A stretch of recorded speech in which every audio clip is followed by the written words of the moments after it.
Hello, my trading friend. This is Lynn from MathPhDTrading. In my first video, I mentioned that for a marginable account, I do roll-out strategy. And for a no-margin cash account, I do the wheel strategy. I often wonder about these strategies and whether they work or not. So I carried out a quest into it and made this PowerPoint to answer the question, does the wheel strategy work?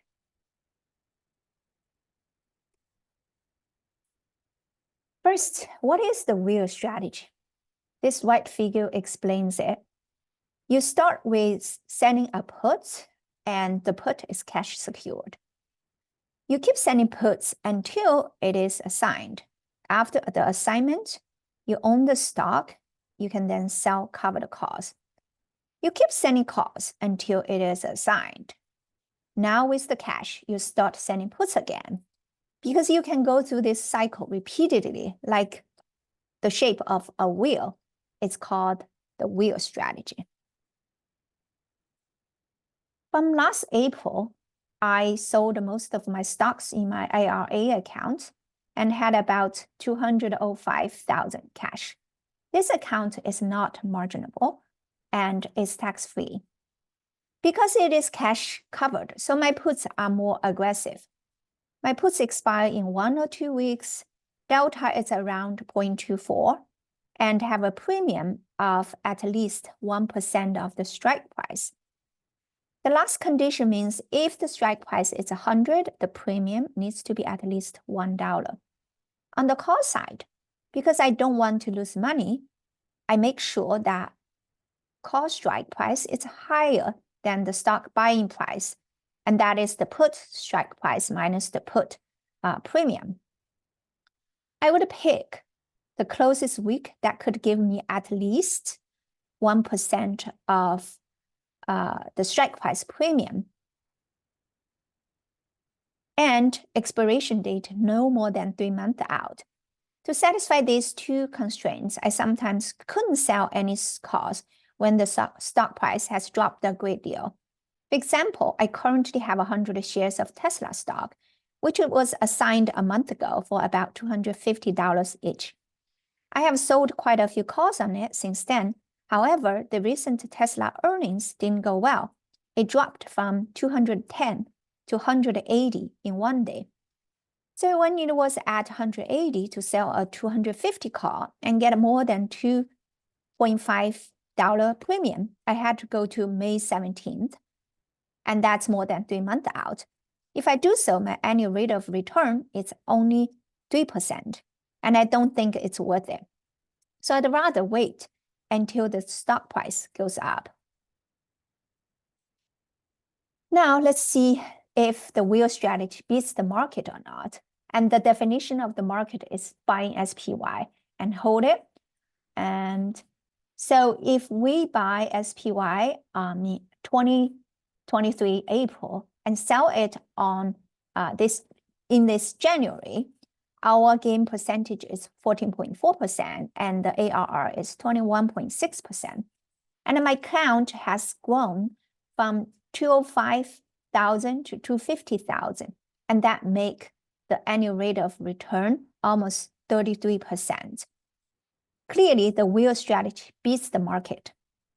In the following, I will show you how the wheel strategy performs for bullish, bearish, and range-bound stocks.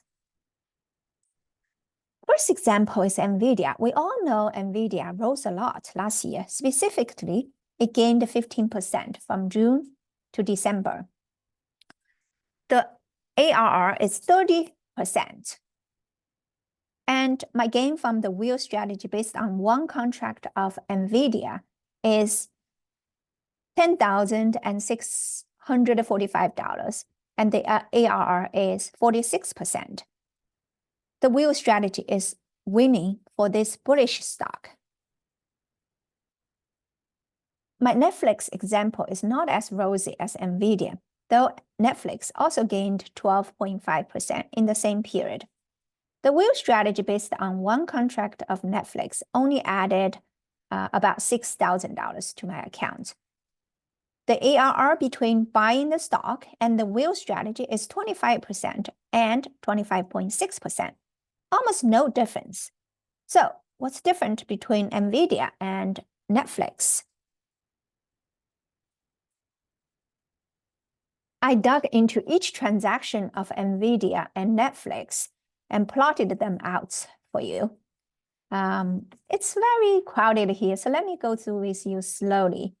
There are two similar graphs, one for NVIDIA, one for Netflix.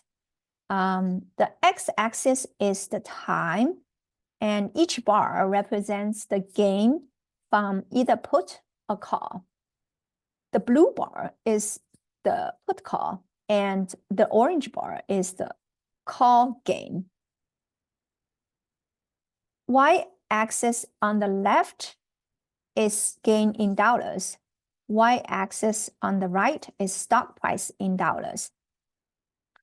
For each transaction, I plot the strike price of the transaction and the stock price on that day. When the stock price is higher than the strike price, the put doesn't get assigned.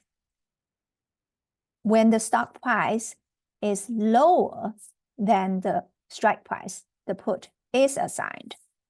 Vice versa for the call. And when the put is assigned, I record the put gain as 0 to differentiate this event. When the call is assigned, the call gain is the total sum of the previous put premium, the call premium, and the difference of the call strike price and put strike price. So look at this orange spike. A call has a gain of $27.92.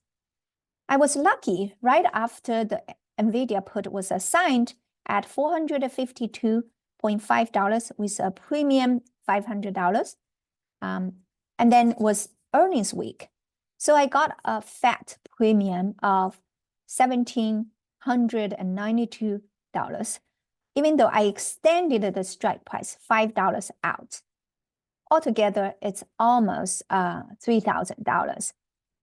And I didn't have such good luck with Netflix. In 2023, September, a Netflix put was assigned at $430. I was able to sell 2 calls in October, but when Netflix dropped to $360, I had to push it to December for larger than 1% of premium.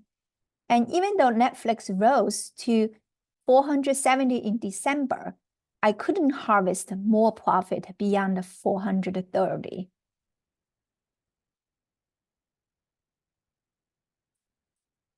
So what happens to the wheel strategy when the stock oscillates in a range? Roblox, it's a perfect example. The stock was $41 on 2023, April 18th, and 2024, January 5th, and oscillated in the range of $25 and $45. So the gain of owning this stock is 0%, and my gain from the wheel strategy based on 2 contracts was $859. The annual rate of return is 21%. This scenario best demonstrated the power of the wheel strategy. Even if a stock doesn't rise, the wheel strategy can still have 20% of annual rate of return. Think about that. I would have been ingenuine if I didn't show you a losing trade, and I did get one or more, and face energy. The stock went down 35% in 8 months, which is minus 52.5% of annual rate of return. And I lost 7,300 from the stock and gained 2,543 from all the puts and calls. So the annual rate of return for the wheel strategy is minus 34.5%. It's definitely not as good as the market, but still beats the owning the stock. And by the way, because the stock price is much lower than the assigned price, $200, and I wouldn't get more than 1% of the premium if I sell a call at a strike price, $200 and 3 months out. So I just keep my stock there, not earning anything right now. Okay, so I know that I have crammed a lot of information in this presentation. If you are overwhelmed by it, I need you at least remember these 3 messages. 1, the wheel strategy can outperform the market under a bull market like last year. 2, comparing with bull or bearish stocks, the range-bound stock is the best candidate for the wheel strategy. 3, even when the gain-loss percentage of 2 stocks are similar, the outcome of the wheel strategy can be different, purely due to timing and luck. Okay, that's all for today. Thank you for your attention. If you think you learned something from this presentation, please like and subscribe at MathPhDTrading. Bye.